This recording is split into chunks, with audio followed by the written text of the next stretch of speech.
السلام علیکم ورحمۃ اللہ وبرکاتہ۔ محترم ناظرین اکرام، امید ہے بخیر ہوں گے۔ اللہ آپ کو خیر و عافیت سے رکھے۔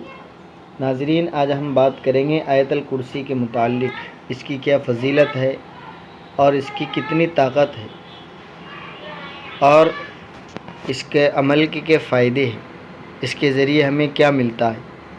تو سب سے پہلے ناظرین، آپ سے ایک درخواست ہے کہ آپ ہماری ویڈیو کو مکمل دیکھیں، پوری دیکھیں۔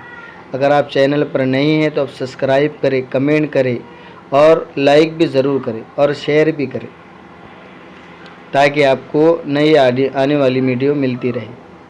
تو اس لیے چلتے ہیں آیت الکرسی کی فضیلت کی طرف کہ آیت الکرسی جو ہے قرآن کریم کی ایک عظیم آیت ہے۔ یہ سورہ بقرہ کی آیت ہے اور یہ آیتوں کی سردار ہے۔ اس کی بڑی فضیلت آئی ہے حدیث کے اندر۔ اللہ کے نبی صلی اللہ علیہ وسلم فرماتے ہیں کہ جو شخص آیت الکرسی ہر فرض نماز کے بعد پڑھتا ہے، اسے جنت میں جانے سے سوائے اس کے موت کے اور کوئی نہیں روک سکتا۔ یعنی جنت میں جانے کے لیے اس کو موت ہی روکے ہوئی ہے، اس لیے اس کو جنت کی کنجی کہا گیا ہے آیت الکرسی کو، کہ ڈائریکٹ جنت میں جانے کے لیے سوائے موت کے اور کوئی نہیں روک سکتا۔ اور آیت الکرسی کہ جو بندہ صبح کو پڑھ لیتا ہے تو شام تک اس کی حفاظت ہوتی ہے، اور شام کو پڑھ لیتا ہے تو صبح تک اس کی حفاظت ہوتی ہے۔ حدیث شریف میں ہے کہ جو بندہ اپنے بستر پر آتے وقت آیت الکرسی پڑھ لیتا ہے تو اللہ رب العزت اس کے لیے ایک فرشتہ مقرر فرما دیتے ہیں، جو رات بھر اس کی حفاظت کرتا ہے، ہر چیز سے اس کی حفاظت کرتا ہے۔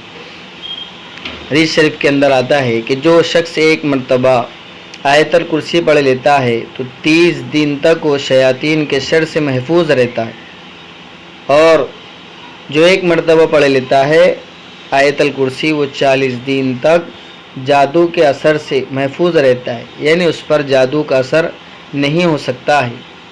اس لیے یہ بڑی فضیلت والی اور ایک ہے کہ اس کے اندر اسم اعظم ہے۔ اسم اعظم یعنی اللہ کے اس آیت الکرسی پڑھنے کے بعد جو بندہ دعا کرتا ہے تو اللہ رب العزت اس کی دعا قبول کرتے ہیں۔ اس اعظم کے ذریعے سے، اسم اعظم کے ذریعے سے انسان کی ہر دعا قبول ہوتی ہے، ہر مراد پوری ہوتی ہے۔ اسم اعظم یہ بہت پاورفل عمل ہے۔